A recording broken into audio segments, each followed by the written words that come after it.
Hello viewers, कैसे हैं आप सब लोग। स्वागत है आपका मेरे YouTube channel study with doctor Pawan Oberoi पर। मैं doctor Pawan Oberoi, head of department faculty of commerce, Bhagwati college of education, Meerut. Students, इस वीडियो में मैं आज आपसे डिस्कस करूंगा सीसीएस यूनिवर्सिटी मेरठ में जो आपका एमकॉम सेकेंड ईयर प्राइवेट में एग्जाम हुआ था एमसीक्यूज लेवल का, तो मैं मार्केटिंग मैनेजमेंट का पेपर में आपसे डिस्कस कर रहा हूँ। ये पूरी उसकी बुकलेट है जो हिंदी इंग्लिश दोनों मीडियम में है। ठीक है, ऊपर देखिए मैंने डेट भी मेंशन कर रखी है, 15 जुलाई 2021 को ये पेपर हुआ था और ये सीसीएस यूनिवर्सिटी की बुकलेट है, बुकलेट सीरीज नंबर आर है। ठीक है, तो क्योंकि हिंदी इंग्लिश दोनों मीडियम में बच्चों को एक ही मीडियम में कवर हो जाता है, इंग्लिश मीडियम वाले बच्चों को थोड़ी सी प्रॉब्लम ज़्यादा हो जाती है कि कभी उनको मैटर मार्केट में नहीं मिल पाता, तो मैं पूरी बुकलेट लेकर के आया हूँ। और किसी भी स्टूडेंट्स को अगर इसकी पीडीएफ चाहिए हो तो नीचे जो कॉन्टैक्ट नंबर दे रखा है आप उस पर कॉन्टैक्ट करके अपना मैसेज दे करके नमस्ते सर लिख सकते हैं और 10 रुपये में आपको ये बुकलेट की पीडीएफ जो है दे दी जाएगी। आपको बैंक अकाउंट नंबर भेज दिया जाएगा, आप उस पर लिख दीजिए सीधा कि आपको एमकॉम की किस सब्जेक्ट की बुकलेट चाहिए। आपको एक अकाउंट नंबर आएगा, उसमें आप 10 रुपये जमा कराइए तो आपको ये पूरी बुकलेट जो है दे दी जाएगी केवल 10 रुपये में। ठीक है ना, क्योंकि मार्केट में एमकॉम के कोई भी ये प्रीवियस ईयर क्वेश्चन पेपर नहीं आते, तो आपको इससे बहुत हेल्प मिलेगी। फर्स्ट टाइम मेरा चैनल स्टूडेंट्स देख रहे हैं तो study with doctor Pawan Oberoi को सब्सक्राइब कर लीजिएगा, लाइक और शेयर भी करते रहिएगा अपने फ्रेंड सर्कल में, क्योंकि आपको इसमें प्लेलिस्ट मिल जाएंगी बहुत सारी। बेल आइकन जरूर प्रेस कर लीजिएगा ऑल नोटिफिकेशन के लिए। तो बहुत सारी वीडियो जिसमें बनी हुई है, आप इस सब्जेक्ट की प्लेलिस्ट स्टडी कर सकते हैं, एमकॉम की भी और बीकॉम की भी। तो ये पेपर बीकॉम वालों के लिए भी बहुत ही हेल्पफुल है और एमकॉम वालों के लिए भी बहुत ही हेल्पफुल है। अगर आप पीजीटी एनटीए नेट की भी तैयारी कर रहे हैं तो उनके लिए भी बहुत अच्छा है। ठीक है स्टूडेंट्स, तो बहुत इंटरेस्टिंग पेपर होता है मार्केटिंग मैनेजमेंट का। तो चलिए डिस्कस करते हैं कि मैंने आंसर लगा दिए हैं इसमें, क्योंकि जब बच्चों को पीडीएफ फाइल भेजी जाती है तो उनको बड़ी प्रॉब्लम होती है। बच्चे कहते हैं सर लास्ट में आंसर ना देख के शुरू में ही आप प्रीवियस ईयर के क्वेश्चन पेपर पर निशान लगा दिया कीजिए। चलिए मैं डिक्टेट कर रहा हूं हिंदी में और इंग्लिश मीडियम वाले बच्चे भी आंसर देख सकते हैं। तो घर से घर या गोदाम से गोदाम तक की सुविधा प्रदान करता है, तो वो होता है सड़क परिवहन। कौन सा कथन सत्य है इसमें? तो ये जो सी स्टेटमेंट है ये बिल्कुल सही है कि उद्योगों, परिवहन सेवाओं और उद्योगों का विकास साथ साथ हुआ है। थर्ड है कि कौन सा कथन असत्य है। तो इसमें थर्ड क्वेश्चन में आपके देखिए ये ए नंबर जो है वो बिल्कुल असत्य कथन है कि जल परिवहन से असीमित क्षेत्रों में सेवाएं दी जा सकती हैं। ठीक है, ये जो स्टेटमेंट है ये गलत है। ऐसी आपको बुकलेट मिलेगी एमकॉम वालों को, ऐसी ही बीकॉम वालों को मिलेगी, एक तरफ हिंदी और एक तरफ इंग्लिश। भंडार गृह बनाए जाते हैं तो अंतिम उत्पाद के लिए, जो फाइनल प्रोडक्ट होता है उसके लिए भंडार गृह, जो वेयर हाउसेज होते हैं वो बनाए जाते हैं। भंडार गृह का महत्व है तो देखिए संग्रहण करने के लिए भी, मांग और पूर्ति में संतुलन के लिए भी, और जोखिम वहन करना, रिस्क बेयरिंग। तो तीनों रीजन बिल्कुल सही है, ऑप्शन डी करेक्ट है, उपयुक्त सभी। सामग्री तालिका नियंत्रण में सम्मिलित होता है तो देखिए कच्ची सामग्री यानी कि रॉ मटेरियल, अर्धनिर्मित माल, सेमी फिनिश गुड्स और निर्मित उत्पाद जो फिनिश गुड्स होते हैं, ये तीनों जो है शामिल होते हैं। ऑप्शन डी करेक्ट है, उपयुक्त सभी। कौन सा कथन सत्य है? तो बी ऑप्शन करेक्ट है कि प्रचार हेतु निर्माता को कोई भुगतान नहीं करना पड़ता है। ठीक है, चलिए स्टूडेंट्स, अगर किसी क्वेश्चन के आंसर में आपको डाउट हो या मेरा गलत हो जाए तो उसके लिए माफ़ी चाहूँगा। बहुत प्रयास किया है कि आंसर बिल्कुल करेक्ट हो, लेकिन मिस्टेक आपको पता है कि हो सकती है। आप कमेंट बॉक्स में बता सकते हैं कि सर इसका आंसर ये नहीं, ये हो सकता है। ठीक है, चाहिए बाह्य विज्ञापन में शामिल है, जो आउटडोर एडवर्टाइजिंग है उसमें पोस्टर्स शामिल होते हैं। प्रवर्तन मिश्रण में सम्मिलित है, जो प्रमोशन मिक्स होता है उसमें देखिए पर्सनल सेलिंग, एडवर्टाइजिंग और आपका सेल्स, प्रमोशन और पब्लिसिटी, ये तीनों शामिल होते हैं। तो ऑप्शन डी करेक्ट है इसमें, उपयुक्त सभी। विज्ञापन का माध्यम है। तो जो कैलेंडर होते हैं एक्चुअली जो होते हैं वो विज्ञापन के माध्यम होते हैं, है ना, कैलेंडर। निम्नलिखित में से कौन सा कथन जो है वो आपका असत्य है? तो ऑप्शन बी की विज्ञापन एवं प्रचार एक ही है, तो ये कथन जो है वो असत्य है। निम्नलिखित में से कौन अच्छी विज्ञापन प्रति का आवश्यक तत्व है? तो तीनों ही है, आकर्षक भी है और सुझावात्मक भी है और भावात्मक भी है। तो ऑप्शन डी इसमें सही है, उपयुक्त सभी। वस्तु सूची नियंत्रण के ABC विश्लेषण में, देखिए स्टूडेंट्स, इस पे भी क्वेश्चन कई बार आया हुआ है। एक्चुअली ये बीकॉम और एमकॉम के क्वेश्चन पेपर में ज़्यादा डिफरेंस नहीं होता। ये जो मैंने बीकॉम का क्वेश्चन पेपर सॉल्व करवाया है आपको 2021 का रिव्यू दिया था, इसमें लगभग 30-40 क्वेश्चन तो वही हैं। तो इसलिए अगर आप बीकॉम के स्टूडेंट्स हैं तो एमकॉम की भी मेरी प्लेलिस्ट से स्टडी कर लीजिएगा, और अगर आप एमकॉम के स्टूडेंट्स हैं तो बीकॉम की भी प्लेलिस्ट से स्टडी कर लीजिएगा, है ना, क्योंकि सिलेबस ऑलमोस्ट वही है, थोड़ा बहुत डिफरेंस है इसमें। तो ABC का पूरा नाम होता है ऑलवेज बेटर कंट्रोल, ठीक है, ऑलवेज बेटर कंट्रोल, याद रखिएगा। तो इस पे भी क्वेश्चन आया हुआ है कई बारी CCS यूनिवर्सिटी मेरठ में। तो वस्तु सूची नियंत्रण के ABC विश्लेषण में अधिक मूल्य वाली वस्तुएं किस श्रेणी में रखी जाती हैं? यानी कि हमेशा A श्रेणी में रखी जाती हैं, ये आप ध्यान रखेंगे। निम्नलिखित में से कौन सा जन संपर्क का उद्देश्य नहीं है? तो ऑप्शन डी इसमें सही है, उपयुक्त जनसंपर्क का उद्देश्य है। तो ऑप्शन डी सही है कि सूचनाओं का दो तरफ प्रवाह, जानकारी उपलब्ध कराना और संस्था की नीतियों एवं उपलब्धियों की प्रशंसा करना। तो ये तीनों ही ऑप्शन करेक्ट है ना, ऑप्शन डी सही है, उपयुक्त सभी। निम्नलिखित में से कौन जनसंपर्क विभाग की क्रिया है? पब्लिक रिलेशन डिपार्टमेंट की। तो ये भी है, आउटडोर कम्युनिकेशन भी है, इंडोर कम्युनिकेशन भी है और प्रेस रिलेशन भी है, प्रेस संबंध भी है। तो ऑप्शन नंबर डी करेक्ट है, उपयुक्त सभी।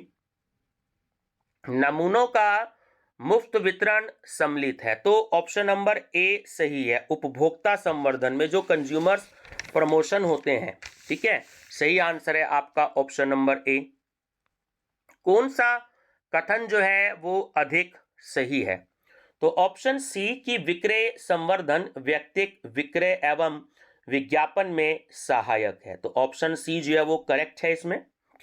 निम्नलिखित विज्ञापन माध्यमों में से किस माध्यम से गोपनीयता बनाई रखी जा सकती है? तो जो डाक विज्ञापन होता है ना, ऑप्शन बी, उससे गोपनीयता को आप बनाई जा सकते हैं।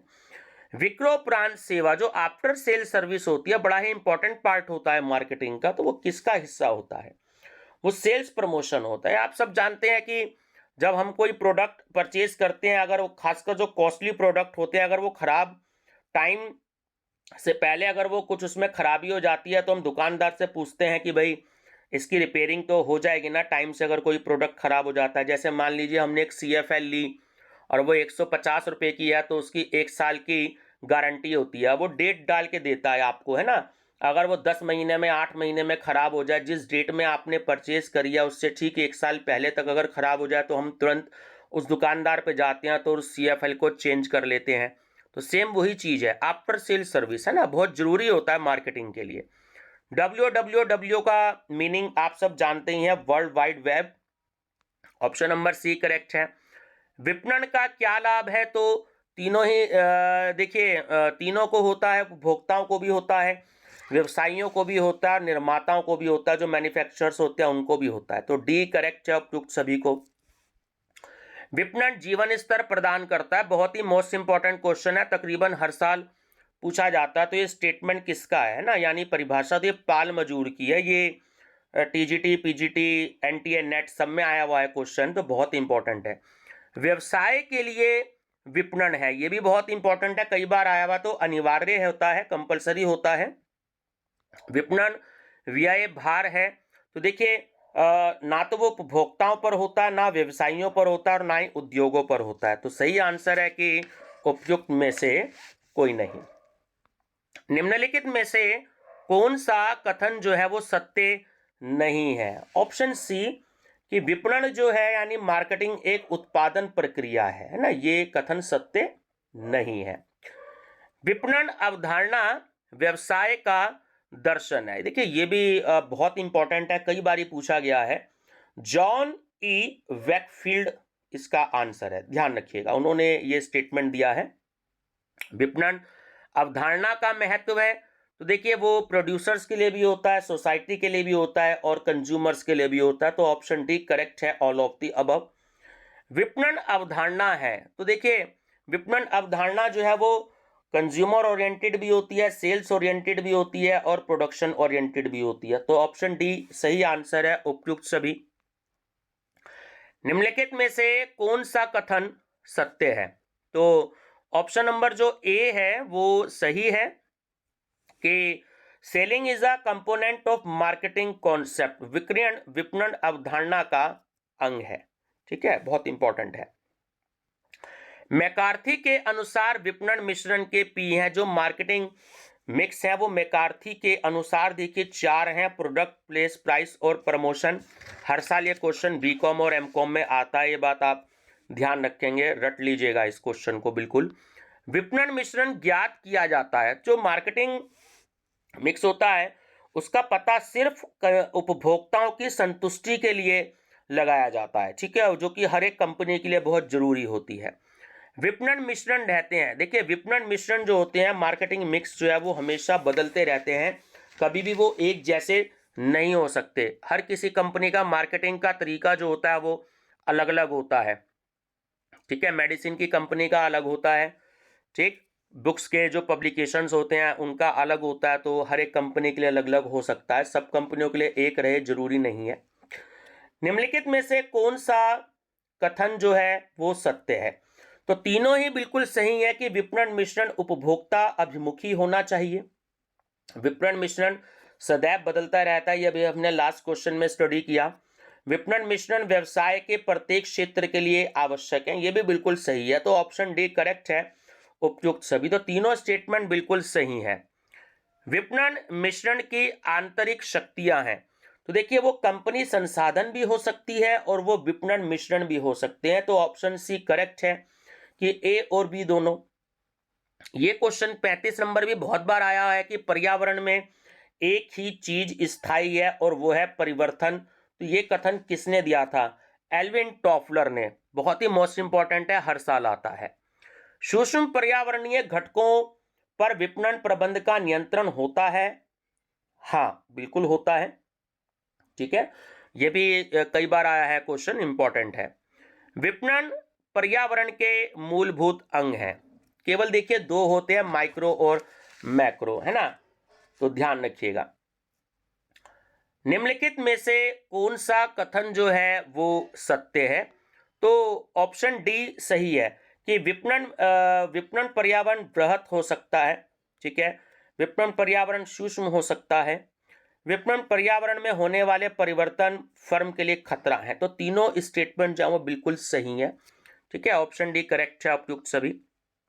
बाजार विभक्तिकरण है, देखिए बाजार विभक्तिकरण जो मार्केट सेगमेंटेशन होता है ना, तो वो बिल्कुल आवश्यक होता है, नेसेसरी होता है, इसमें ना हो तो थोड़ी सी प्रॉब्लम आ जाती है। बाजार विभक्तिकरण किसके हित में होता है? देखिए निर्माता, व्यापारी और उपभोक्ता तीनों के लिए ये हित में होता है, तो ऑप्शन डी करेक्ट है इसका, उपयुक्त सभी। निम्नलिखित में से कौन सा कथन असत्य है? देखिए बार बार ये क्वेश्चंस आ रहे हैं कि निम्नलिखित में से कौन सा कथन सत्य है या असत्य है, तो ऐसे क्वेश्चंस आप जरूर स्टडी कर लें, और अगर आपके पास कोई भी टेक्स्ट बुक्स है तो आप उनकी जो इंपॉर्टेंट डेफिनेशंस या थ्योरी स्टडी करें तो उसको मार्क कर लीजिएगा, और जो इंपॉर्टेंट कोटेशंस हो उनकी आप जरूर स्टडी कर लीजिएगा, आप टेक्स्ट बुक से अगर स्टडी करते हैं तो, ठीक है ना। निम्नलिखित में से कौन सा कथन सत्य है? तो ऑप्शन ए कि बाजार विभक्तिकरण निर्माता के हित में है, अभी हमने लास्ट क्वेश्चन में स्टडी किया है ना, बी और सी जो है वो गलत है। बाजार विभक्तिकरण का आधार है, तो देखिए तीनों ही आधार होते हैं, भौगोलिक भी होता है, जनानकी भी होता है और मनोवैज्ञानिक भी होता है। तो ऑप्शन डी करेक्ट है, उपयुक्त सभी। निम्नलिखित में से कौन बाजार विभक्तिकरण का जननांकी आधार है? तो वो आयु भी हो सकती है और शिक्षा भी हो सकती है। ऑप्शन सी करेक्ट है आपका, ए और बी दोनों। जब कंपनी विभिन्न उत्पाद खंड के नियम को अपनाती है तो उसे हम क्या कहते हैं? तो उसे हम कहते हैं विभेदीकृत विपणन, डिफरेंशिएटेड मार्केटिंग। बहुत बार आया है ये क्वेश्चन, ध्यान रखिएगा। भारतीय क्रेता की प्रवृत्ति होती है, यानी कि जो इंडियन सेलर्स होते हैं ना, सॉरी बायर्स जो होते हैं, देखिए हम लोग भारतीय हैं क्योंकि मिडिल क्लास फैमिली के होते हैं, बहुत ज़्यादा सैलरी नहीं होती है, तो ये एक तरीके से हमारी प्रवृत्ति ही है, सोच ही है कि हम सस्ता भी खरीदना चाहते हैं और शिकायत भी करते हैं और सौदेबाजी भी करते हैं कि 5 रुपये, 8 रुपये, 10 रुपये जो जहाँ से बच सकें तो हम वहाँ से बचा लें, ये हमारी आदत होती है। ठीक है, क्योंकि अधिकतर इंडियंस की, ठीक है, मैं सबकी नहीं कह रहा, अधिकतर इंडियंस की। उपभोक्ता व्यवहार जो होता है तो देखिए वो हमेशा अनिश्चित होता है, कभी भी निश्चित नहीं हो सकता। मैस्लो की आधारभूत क्रमबद्धता है, बड़ा ही इंपॉर्टेंट है, ध्यान रखिएगा। तो ये 5 तरीके की होती हैं आधारभूत क्रमबद्धता जो होती है, Maslow hierarchy of needs are, तो 5 होती हैं, ध्यान रखिएगा। क्रय करते समय किसी व्यक्ति के संपूर्ण व्यवहार को क्रय व्यवहार कहा जा सकता है, तो ये कथन किसका है? तो ये भी बहुत इंपॉर्टेंट है स्टूडेंट्स, कई बार ये आया हुआ है, तो ये गोथे का है, ध्यान रखिएगा। निम्नलिखित में से कौन सा कथन जो है वो सत्य है? तो ए और बी दोनों ही है बिल्कुल सही कि उपभोक्ता व्यवहार एक गत्यात्मक क्रिया है और भारतीय क्रेता में ब्रांड चेतना है। तो ऑप्शन सी करेक्ट है, ए और बी दोनों। निम्नलिखित में से कौन सा कथन जो है वो असत्य है? तो ऑप्शन ए कि उपभोक्ता व्यवहार मानसिक चिंतन नहीं है। ठीक है, ऑप्शन ए। निम्नलिखित में से कौन आर्थिक घटक नहीं है? तो छवि जो होती है, जो इमेज होती है ना, वो आपका इकोनॉमिक फैक्टर नहीं होता। ठीक है, उपभोक्ता व्यवहार को प्रभावित करने वाले घटक होते हैं। तो देखिए सुरक्षा आवश्यकताएं भी होती हैं, सामाजिक आवश्यकताएं भी होती है और आत्म छवि भी होती है, सेल्फ इमेज भी होती है। तो ऑप्शन डी करेक्ट है, उपयुक्त सभी। निम्नलिखित में से कौन क्रेता व्यवहार का मॉडल है? तो देखिए आर्थिक मॉडल, इकोनॉमिक मॉडल और लर्निंग मॉडल, ज्ञानार्जन मॉडल, ये दोनों हैं। ऑप्शन सी करेक्ट है, ए और बी दोनों। उपभोक्ता संरक्षण अधिनियम कब लागू हुआ? मोस्ट इंपॉर्टेंट क्वेश्चन, 1986 में। उत्पाद अंतरलय जो प्रोडक्ट मिक्स है उसको प्रभावित करने वाले घटक कौन कौन से हैं? तो देखिए फाइनेंशियल, प्रोडक्शन और मार्केटिंग तीनों ही हैं, ये ऑप्शन डी करेक्ट है, उपयुक्त सभी। निम्नलिखित में से कौन सा कथन सत्य है? ऑप्शन ए कि प्रत्येक उत्पाद एक पृथक ब्रांड होता है। ठीक है, तो ध्यान रखिएगा, कई बार ये क्वेश्चन आया है, मैं जिस क्वेश्चन को कई बार बोल रहा हूं तो आप उस क्वेश्चन की स्टडी बहुत अच्छे से कीजिएगा। ठीक है, अगर आप बीएड एंट्रेंस, टीजीटी, पीजीटी की भी तैयारी कर रहे हैं, एनटीए नेट की भी तैयारी करेंगे आगे फ्यूचर में टीचर बनने के लिए डिग्री कॉलेज में, तो मेरी प्लेलिस्ट आप जरूर याद रखिएगा, आपके लिए बहुत हेल्पफुल रहेगी। निम्नलिखित में से कौन सा औद्योगिक उत्पाद है? तो देखिए इसमें आपके इक्विपमेंट्स, रॉ मटेरियल और सेमी मैन्युफैक्चर्ड गुड्स है ना, ये तीनों ही है। तो ऑप्शन डी करेक्ट है इसका, उपयुक्त सभी। निम्नलिखित में से कौन सा टिकाऊ उत्पाद है? देखिए ड्यूरेबल प्रोडक्ट्स और नॉन ड्यूरेबल प्रोडक्ट्स दो तरह के प्रोडक्ट होते हैं, मैंने पहले भी अपनी वीडियोस में बताया है, मैं एक बार फिर से बता देता हूं। देखिए कार, पंखा और घड़ी ये ड्यूरेबल प्रोडक्ट्स हैं, टिकाऊ प्रोडक्ट्स हैं। क्यों हैं? क्योंकि इनका इस्तेमाल हम बार बार कर सकते हैं, बहुत ज्यादा टाइम के लिए हम कर सकते हैं। ठीक है, और नॉन ड्यूरेबल गुड्स कौन से होते हैं? जैसे चाय हमने पी ली, खत्म हो गई, ब्रेड खाई, खत्म हो गई, दूध पिया, खत्म हो गया, हमने एक सेब खाया, वो खत्म हो गया। ठीक है, तो हम मार्केट से ब्रेड ला रहे हैं, चाय ला रहे हैं, कॉफी ला रहे हैं, कुछ भी कोई चीज ला रहे हैं, आप किसी भी कंपनी का कोई सामान ला रहे हैं, आपने खाया, या आपने कोई कोल्ड ड्रिंक ली, थम्स अप की, आपने पी ली, तो वो खत्म हो गई, वो क्या हो गई? वो नॉन ड्यूरेबल गुड्स होगी, क्योंकि आप उसका यूज एक ही बार कर रहे हैं। ठीक है, वो चीज खत्म हो गई। तो जिस चीज का प्रोडक्ट का यूज आप एक से ज्यादा बार कर सकते हैं, बहुत लंबे समय तक कर सकते हैं, कार है, पंखा है, घड़ी है, तो वो ड्यूरेबल प्रोडक्ट्स होते हैं। ध्यान रखिएगा, ये दोनों में डिफरेंस है। ठीक है, उत्पाद मिश्रण जो प्रोडक्ट मिक्स होता है, तो वो क्या होता है, वो 3 आयाम का होता है, यानी 3 डायमेंशनल होता है, याद रखिएगा। सुविधाजनक उत्पाद है, जो कन्वीनियंट प्रोडक्ट है, वो इसमें क्या है, साबुन। ये आप अंदाजा खुद भी लगा सकते हैं, कन्वीनियंट प्रोडक्ट, सुविधाजनक उत्पाद। उत्पाद नवाचार का मुख्य कारण क्या है? देखिए, तकनीकी विकास। जैसे जैसे टेक्नोलॉजी बढ़ती जाती है तो हम नए नए प्रोडक्ट्स खरीदते रहते हैं। उदाहरण के लिए मोबाइल ले लीजिए, 20 साल पहले जो मोबाइल आया था केवल हम बात ही कर सकते थे, कीपैड वाला था। आज मोबाइल की सेल टेलीविजन से ज़्यादा है। मोबाइल आजकल 25,000 का आता है, एक आप एलईडी भी ले लीजिए तो वो भी 12-13 हज़ार में आ जाएगा। तो मोबाइल की कॉस्ट ज़्यादा है ना, क्योंकि उसमें फंक्शन ज़्यादा है। तो टेक्नोलॉजी जैसे जैसे डेवलप होती रहती है तो कंपनी को अपने प्रोडक्ट में चेंजेस करने पड़ते हैं। ठीक है, अब पहले 2G था, आज से 3-4 साल पहले, अब देखिए 4G चल रहा है, 5G की तरफ बढ़ रहा है इंडिया, और आगे अब जो है वाईफाई आ रहे हैं। पहले लोगों के घर वाईफाई भी बहुत कम लगे होते थे। जब से कोरोना स्टार्ट हुआ है तो 1.5 साल से 1.25-2 साल से तो लोगों ने घरों में वाईफाई लगाने शुरू कर दिए ऑनलाइन क्लासेस के लिए। ठीक है, उत्पाद संशोधन रीति नीतियों में सम्मिलित होता है। तो देखिए, किस्म शैली सुधार किस्म सुधार, शैली सुधार और क्रियात्मक लक्षण सुधार, रीति नीति, तो तीनों ही जो मेथड्स हैं, स्ट्रेटजियां, वो इसमें यूज होती हैं। तो ऑप्शन डी करेक्ट है, उपयुक्त सभी। निम्नलिखित में से कौन सा कथन सही है? तो देखिए, दोनों ही कथन सही हैं, ए और बी, की व्यवसाय वृद्धि के कारण उत्पाद नवाचार आवश्यक है और उत्पाद नियोजन का उत्तरदायित्व विपणन विभाग पर ही होना चाहिए। तो सी करेक्ट है, ए और बी दोनों। उत्पाद नियोजन के तत्व हैं, देखिए, प्रोडक्ट डिसीजन, प्रोडक्ट नेम और प्रोडक्ट प्राइस, है ना, तीनों ही होते हैं। तो सही आंसर है ऑप्शन नंबर डी, उपयुक्त सभी। स्टूडेंट्स, वीडियो को लाइक कर दिया करें अगर आपको अच्छी लगे तो, क्योंकि मैटर तैयार करना, कलेक्ट करना और वीडियो बनाना आपको पता नहीं होगा कि बहुत टिपिकल काम होता है, बहुत मेहनत लगती है। एक 5 मिनट की वीडियो बनाने में भी, तो यहाँ तो कम से कम ये आधे घंटे से ज़्यादा की वीडियो हो जाएगी। अगर आपको अच्छा लगता हो तो अपने फ्रेंड सर्कल में जरूर सजेस्ट कीजिएगा, है ना। Study with doctor Pawan Oberoi. विपणन प्रणाली उन महत्वपूर्ण संस्थाओं और प्रवाहों का समूह है जो कि एक संगठन को बाजारों से जोड़ता है। तो यह कथन किसका है? यह फिलिप कोटलर का है ना। अगर आपको ये भी क्वेश्चन आ जाए कि who is the father of marketing, तो आप कहेंगे कि फिलिप कोटलर, ध्यान रखेंगे। चलिए, आधुनिक विपणन का मुख्य उद्देश्य होता है, तो वो होता है ग्राहक संतुष्टि, कंज्यूमर सेटिस्फैक्शन।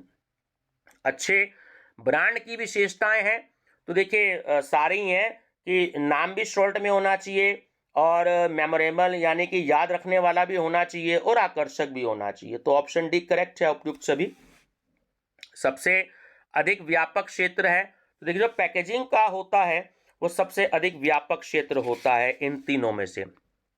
लेबलिंग है, तो लेबलिंग तो देखिए अनिवार्य होती है, क्योंकि बिना आपको पता भी नहीं लगेगा आप दवाई ले रहे हैं तो कौन सी ले रहे हैं, जब तक उस पर नहीं लिखा होगा पैरासीटामोल, क्रोसिन, कौन सी है, आइब्रूफिन है।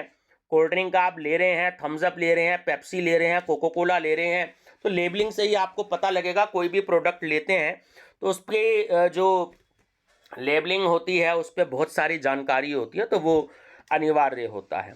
पैकेजिंग का मुख्य कार्य है, ठीक है। पैकेजिंग जो होती है, एक तो प्रोडक्ट जो है वो उससे सुरक्षित रहता है, आकर्षक भी लगता है और भंडारण में सुविधा भी होती है, उसको रखने में आसानी भी होती है, ठीक है। भारतीय ट्रेडमार्क अधिनियम लागू हुआ, मोस्ट इंपॉर्टेंट क्वेश्चन, तो ये सन 1940 में लागू हुआ, कई बार आया है ये। निम्नलिखित में से कौन सा मार्का बिजली वस्तुओं के लिए प्रयोग किया जाता है? तो जो ISI मार्क होता है ना, वो बिजली के लिए होता है, ध्यान रखिएगा। पैकेजिंग हित में है, तो जो पैकेजिंग होती है वो किसके हित में होती है? देखिए, पैकेजिंग जो होती है वो चाहे तो उत्पादक हो, चाहे तो उपभोक्ता हो और चाहे मध्यस्थ हो, मिडिल मैन हो, सबके लिए वो हित में होती है। ऑप्शन डी करेक्ट है, उपयुक्त सभी। निम्नलिखित में से कौन सा कथन सत्य है? तो ए की पैकेजिंग जो है वो विक्रय में सहायता करता है।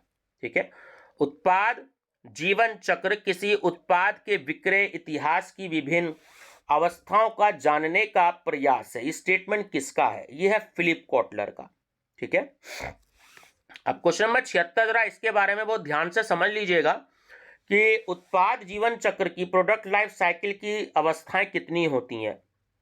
देखिए, ये एक्चुअली तो होती हैं 6 इंडिया के हिसाब से। ठीक है, इंट्रोडक्शन, ग्रोथ, मैच्योरिटी, सैचुरेशन और ऑब्सोलेंस और सॉरी डिक्लाइन और ऑब्सोलेंसिस।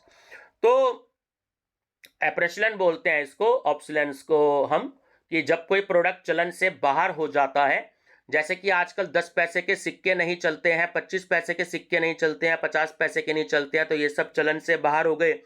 आपके जो नोटबंदी के कारण पुराना 500 रुपये का नोट और 1000 नोट का वो चलन से बाहर हो गया, ब्लैक एंड व्हाइट टीवी है वो चलन से बाहर हो गए, तो ये ऑब्सोलेंसेस में आ गए। ठीक है ना। अब मैं आपको थोड़ा सा यहाँ एक टेक्निकल प्रॉब्लम बता देता हूँ सीसीएस यूनिवर्सिटी मेरठ की। अगर आप, होती तो 6 हैं देखिए इंडिया के हिसाब से, लेकिन फिलिप कॉटलर की जो बुक है एक्चुअली उसमें 4 ही स्टेजेस दे रखी हैं, इंट्रोडक्शन, ग्रोथ, मैच्योरिटी और सैचुरेशन। उनकी बुक में जो है ये जो 2 सिचुएशन नहीं है। ठीक है, सैचुरेशन और ऑब्सोलेंसेस की जो है ये उनकी बुक में नहीं है, क्योंकि उन्होंने अपने फॉरेन कंट्री के हिसाब से बताई हैं, बट इंडिया के हिसाब से 6 ही होती हैं। पर यहाँ एक सीसीएस यूनिवर्सिटी की थोड़ी सी टेक्निकल प्रॉब्लम ये है कि अगर आप ये पेपर बीकॉम के स्टूडेंट्स दे रहे हैं तो वहां पर इन्होंने अपनी आंसर की में आंसर जो है वो 4 सेव कर रखा है। इस बात को आप थोड़ा सा ध्यान दे लीजिएगा कि अगर मेरी इस वीडियो को सीसीएस यूनिवर्सिटी के बच्चे अगर देख रहे हैं तो बीकॉम में अगर ये क्वेश्चन आता है तो आप 4 पे ही टिक लगाइएगा, 6 पे लगाएंगे तो आपका आंसर गलत हो जाएगा, क्योंकि ये फीड हो रखा है सीसीएस यूनिवर्सिटी की आंसर की में। लेकिन अगर आप एमकॉम के स्टूडेंट्स हैं तो आप वहां पर आंसर 6 दीजिएगा, वहां 4 मत दीजिएगा। आंसर एक्यूरेट 6 है इंडिया के हिसाब से। आप कोई किसी भी कंपटीशन के हिसाब से दे रहे हो तो 6 ही आंसर लगेगा। भाई सीसीएस यूनिवर्सिटी की थोड़ी सी टेक्निकल प्रॉब्लम है। अगर आप मेरी दूसरी वीडियोस देखेंगे तो मैंने उनमें भी ये चीज इस क्वेश्चन के बारे में बार बार समझाई है, तो इस बात को थोड़ा सा आप ध्यान देंगे। बीकॉम वाले 4 पे आंसर लगाएंगे सीसीएस यूनिवर्सिटी मेरठ के, एमकॉम वाले 6 पे आंसर लगाएंगे, और अगर आप अदर किसी भी कंपटीशन के लिए आप तैयारी कर रहे हैं तो आंसर 6 आएगा। ठीक है, ये थोड़ा टेक्निकल प्रॉब्लम है सीसीएस यूनिवर्सिटी में, इन्होंने ठीक नहीं करी है। किसी उत्पाद की मृत्यु होती है, देखिए अप्रचलन आ गया, इन ऑब्सोलेंस स्टेट, अप्रचलन की अवस्था में। उत्पाद जीवन चक्र में कितनी विपणन नीतियां होती हैं? तो वो 5 होती हैं। निम्नलिखित में से कौन सा जो कथन है वो असत्य है? तो ए ऑप्शन की उत्पाद का जीवन असीमित होता है। ठीक है, जैसे इंसान का जीवन अगर सीमित नहीं होता तो प्रोडक्ट का कैसे रह सकता है? तो निम्नलिखित में से कौन सा उत्पाद जीवन चक्र की अवस्था नहीं है? तो जो एकाधिकार है, देखिए ग्रोथ भी होती है, डिक्लाइन भी होती है ना, तो मोनोपोली नहीं होती है, क्वेश्चन भी कई बार आया हुआ है। मूल्य नीति निर्धारित होती है, तो जो टॉप मैनेजमेंट होती है उसके द्वारा होती है। मूल्य नीति होती है तो मूल्य नीति जो होती है वो उपभोक्ता के पक्ष में भी होती है, उत्पादक के पक्ष में भी और सरकार के पक्ष में भी। तो सही आंसर है सभी के पक्ष में होती है। कीमत उन सभी दशाओं का मौद्रिक सार है जो एक उत्पाद को मूल्य स्तर प्रदान करता है। यह कथन किसने दिया? यह दिया वॉल्टन हैमिल्टन ने। निम्नलिखित में से कौन सा कथन सत्य नहीं है? तो ऑप्शन नंबर ए, छूट तथा रिबेट में कोई अंतर नहीं है ना, ये कथन सत्य नहीं है, ध्यान रखिएगा इसमें। चलिए क्वेश्चन नंबर 85 है कि मूल्य निर्धारण को प्रभावित करने वाले घटक हैं। तो देखिए लागत घटक, बाजार और आर्थिक दशाएं, सभी हैं, डी करेक्ट है, उपयुक्त सभी। निम्नलिखित में से कौन सा वितरण वाहिकाओं के कार्य नहीं है? तो वो है उत्पादन प्रबंध करना, ऑप्शन बी। प्रत्यक्ष वितरण का मुख्य दोष है, तो वह ऑप्शन ए की वितरण लागत का अधिक होना, डिस्ट्रीब्यूशन कॉस्ट का, है ना, हायर डिस्ट्रीब्यूशन कॉस्ट का। चलिए नेक्स्ट है, निम्नलिखित में से कौन सा कथन सत्य नहीं है ना। तो ए की मध्यस्थ बेकार है, इन्हें हटा दिया जाना चाहिए, ये कथन बिल्कुल सत्य नहीं है। ठीक है, थोक व्यापारी सेवाएं प्रदान करता है, जो होलसेलर है ना, तो वो देखिए उत्पादक के प्रति भी, फुटकर व्यापारी के प्रति भी और समाज के प्रति भी। तो डी सही है, उपयुक्त सभी के प्रति। निम्नलिखित में से कौन सी थोक व्यापारी की विशेषता नहीं है, तो ऑप्शन बी की उपभोक्ताओं को सीधे वस्तुओं का विक्रय करना, ऑप्शन बी। निम्नलिखित में से कौन सा कथन जो है वो सत्य नहीं है, ऑप्शन ए कि थोक व्यापारी उत्पादक एवं उपभोक्ता के मध्य अनावश्यक कड़ी है। ठीक है, ये सत्य कथन नहीं है। फुटकर व्यापारी की विशेषता है, देखिए तीनों है कि छोटी मात्रा में व्यापार करता है, उपभोक्ता को सीधे माल बेचता है और ग्राहकों से व्यक्तिगत संपर्क बनाए रखता है। तो तीनों बिल्कुल सही है, ऑप्शन डी करेक्ट है, उपयुक्त सभी। कौन सा कथन जो है वो सत्य नहीं है, ऑप्शन ए की फुटकर व्यापारी निर्माता को सेवाएं प्रदान करता है ना, ऑप्शन ए। विभिन्न उत्पाद सिक्कों द्वारा चलित मशीनों द्वारा बेचे जाते हैं, उन्हें क्या कहते हैं हम, उसे हम विक्रय मशीन कहते हैं, ध्यान रखिएगा, यह नया क्वेश्चन आया था इस बार। निम्नलिखित में से कौन सी सीधी श्रृंखला है जिसमें उत्पादक बिना मध्यस्थों की सहायता के सीधे ग्राहकों को विक्रय कर सकता है, तो तीनों देखिए आजकल बिल्कुल सही है, फुटकर दुकानें खोलकर डाक आदेश व्यापार द्वारा और ऑनलाइन व्यापार द्वारा। आप अमेजोन से कोई चीज मंगाते हैं, फ्लिपकार्ट से मंगाते हैं ना, तो ऑनलाइन आपका व्यापार हो गया। चलिए, विकेंद्रित क्रय के साथ केंद्रित विक्रय डैश की विशेषता है, तो दोनों ही है, विभागीय भंडार भी और श्रृंखलाबद्ध दुकानें भी, चेन स्टोर्स, तो ऑप्शन सी करेक्ट है, ए और बी दोनों। जब मध्यस्थ उन वस्तुओं का रखरखाव करता है जिन्हें वह बेचता है परंतु उनका मालिक नहीं होता, उसे कहते हैं, तो हम कहते हैं ऑप्शन ए कमीशन व्यापारी। निम्नलिखित में से कौन स्वामित्व के आधार पर फुटकर व्यापारी हो सकता है, तो ऑप्शन डी सहकारी भंडार, स्वतंत्र भंडार और बहुसंख्यक दुकानें, तो ऑप्शन डी करेक्ट है, उपयुक्त सभी। भौतिक वितरण प्रणाली के कार्यों में सम्मिलित है, तो देखिए इस भंडारण निर्णय, परिवहन निर्णय और स्टॉक निर्णय, तो ऑप्शन डी करेक्ट है, उपयुक्त सभी। और लास्ट क्वेश्चन है कि निम्नलिखित में से कौन सा कथन सत्य नहीं है, तो ऑप्शन नंबर सी की भौतिक वितरण प्रणाली रूप उपयोगिता का सृजन करती है। ठीक है स्टूडेंट्स, तो ये आपके पूरे 100 क्वेश्चंस थे जो मैंने आपको प्रोवाइड करा दिए हैं। स्टूडेंट्स फर्स्ट टाइम मेरा चैनल देख रहे हो तो बेटा चैनल को सब्सक्राइब जरूर कर लें, study with doctor Pawan Oberoi. अब आपको डेली इस पर वीडियो मिलती रहेंगी। दूसरा 20 फरवरी के बाद आपके पेपर स्टार्ट हैं, खासकर बीकॉम वालों के, और प्राइवेट वालों के भी जल्दी शुरू हो जाएंगे, तो आप अपनी तैयारी जो है वो स्टार्ट रखिए। आप मेरी प्लेलिस्ट देख सकते हैं, प्रिंसिपल्स ऑफ मार्केटिंग और एमकॉम की marketing management 16 paper, chapter wise भी हैं, आप चैप्टर वाइज भी देख सकते हैं, प्रीवियस ईयर के क्वेश्चन पेपर भी देख सकते हैं। ठीक है व्यूअर्स, थैंक यू।